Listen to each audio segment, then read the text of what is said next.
that this was the goal at the end of the season, how you and your coach talked about fashioning and putting together the season that would bring you here today.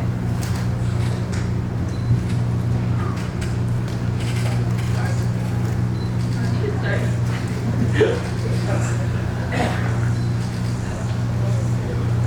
So the question is when you guys sat down at the beginning of the season, knowing that NCAA Championships was the goal, how did you talk about laying out the season that would get you here?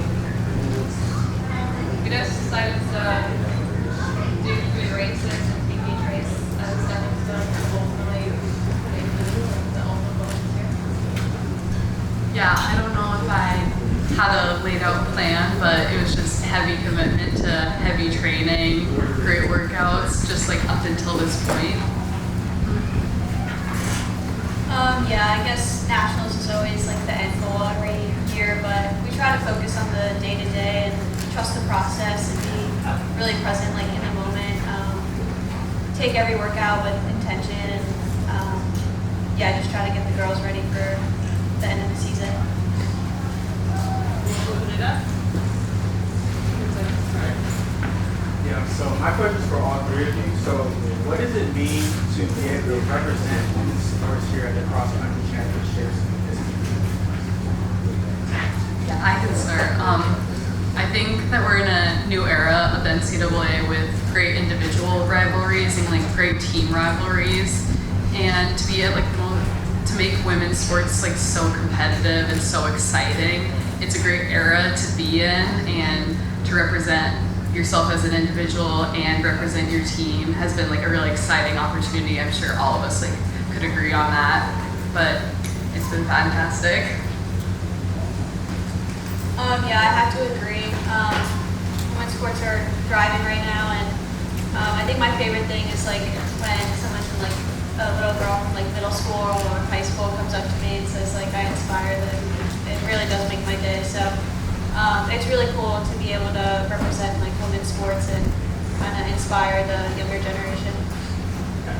And I'm gonna agree with both of them. Like Katelyn said, like when someone younger comes up and says like they look up to me and like means a lot.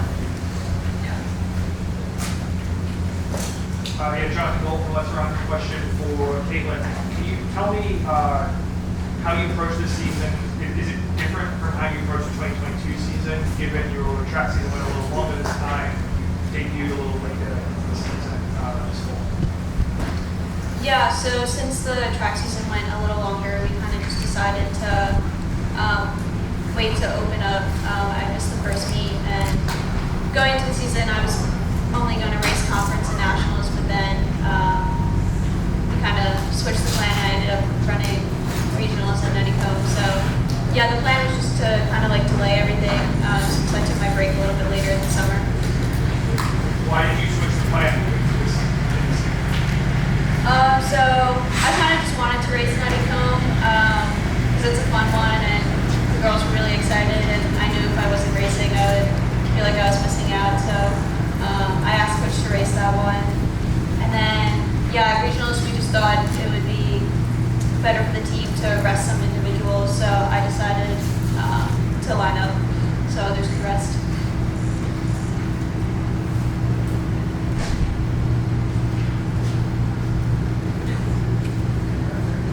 For Elise, I mean, with all the great energy and the personalities, like how happy are you with just how seamless this has been, where everybody's just kind of come together, and if we didn't know any better, like the group would have been together for 4 or 5 years. Like how much is that, not only shown in the workouts, but obviously the performance on the course? Yeah, we've been really lucky to have gotten with transfers and with a lot of new faces that could like shake a lot of teams of like who you're getting. But the individuals we've gotten have been so fantastically folded into the culture that we found really important and the stuff we think is special and unique about our team. And they've just put themselves in it. They've really appreciated it, and mostly they've added so much to it that it's like it's a totally new thing that we have a great team culture now, and we're just really excited to all race out there. And as a quick follow-up, I mean, obviously, the personalities are all really authentic and genuine, but there's no substitute for that experience. I mean, every single one of them has been, in the biggest stage, in all 3 seasons, or at the very least, last outdoor track season. Like, how do you describe to people that may not know like how significant that is for the group?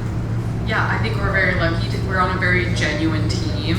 It's not just about running. It's about what we're all doing together. And cross country is a special time for us to like really kind of express that and express that identity as a team. Like those genuine personalities. Like it's just clearly not faked. And I think you were definitely asking her a question about that. But like it's something that we're all excited to be doing, and I'm glad it shows. Question for Parker. Can you tell us how many days a week you've been running this fall, what your typical weekly running mileage is, and which form of cross training do you, I guess, rely on most for cross training? I've kept it mostly the same, and I've been running 2 or 3 days, most weeks this fall, and my go-to is arm trainer. I think we know that. Yeah. I don't know, the mileage differs. Like, I do workout days, and sometimes longer workouts, so depends which week, and if we have races. Do you know what the most miles you've run in a week this fall is? I'd say maybe like 30.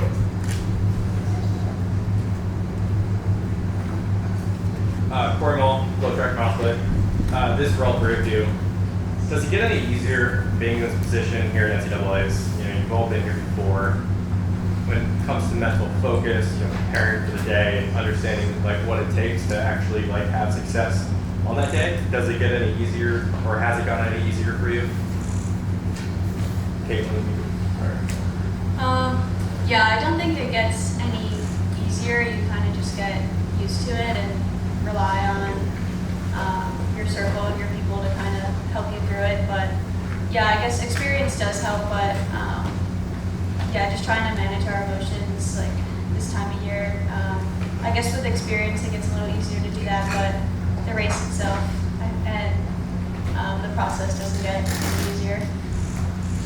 Yeah, I would definitely say the same. It doesn't get any easier. It's an environment that tells you it's supposed to be high stakes. Something that really I rely on and my team rely on is each other.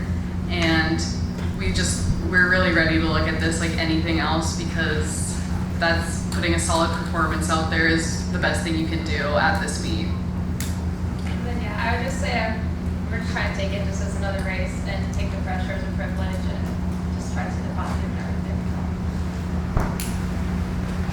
This is Jasmine, student Meg. Question for all 3 of you.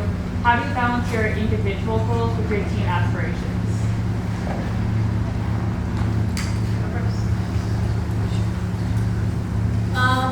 Yeah, I feel like it's a lot easier to push yourself like individually when your team goal is the priority. So I definitely go into each race like knowing I'm just gonna put in my best effort for the girls because they're doing the same for me. So I think it really is a lot easier to push yourself when you know that everyone else on your team is doing the same for you. Yeah, I would say something pretty similar. Team cross country is all about being something bigger than just yourself. My individual success has felt like it's been completely hand in hand with team success. Like, it's really something that goes together. It's whatever I get is a product of what they're doing and what we're doing as a whole. And then I have to agree with both of them, like running for something bigger than myself. This is my first year doing it, but it's honestly like I enjoy like winning as a team so much more than individually. So yeah. Question for Elise. Why do you think you've improved so much since high school to go from where you were to now like a 10 international player? Yeah, I think it's been about dedication and most of all like consistency.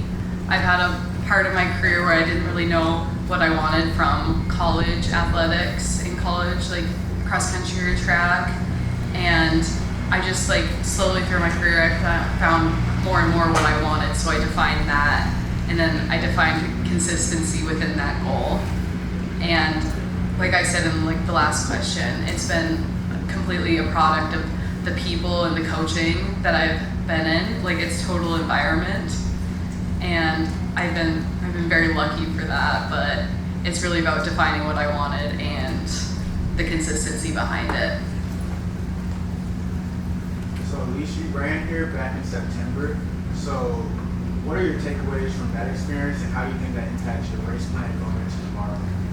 Yeah, I think we all raced here, my team raced here in Virginia in September, and we all took away like what this course was, that this was a real cross country course, and what this course was going to mean for training in the next few months. And I feel like we always define these national meet courses by what we can recreate in Flagstaff, and it's a true cross country course. It really doesn't, there's no place to settle in. You're on a slant, you're uphill, you're downhill, and we kind of just look at it in terms that we know, like hills in Buffalo Park. And so I think we've like defined this course so much for ourselves that we know what we're going into tomorrow.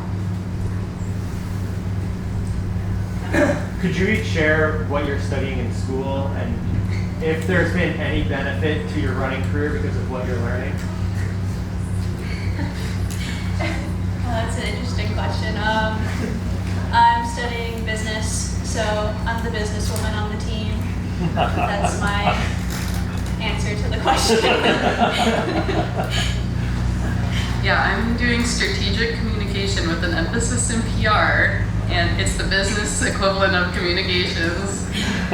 So I think I've developed to a better communicator on the team. And also I'm straight business. And my major, I actually was in the business school, and then I didn't teach how to microeconomics. So now I'm in sports management, and yeah, there's a lot of crossover in that running. Excited. All right, we're gonna let these ladies continue their pre-meet prep.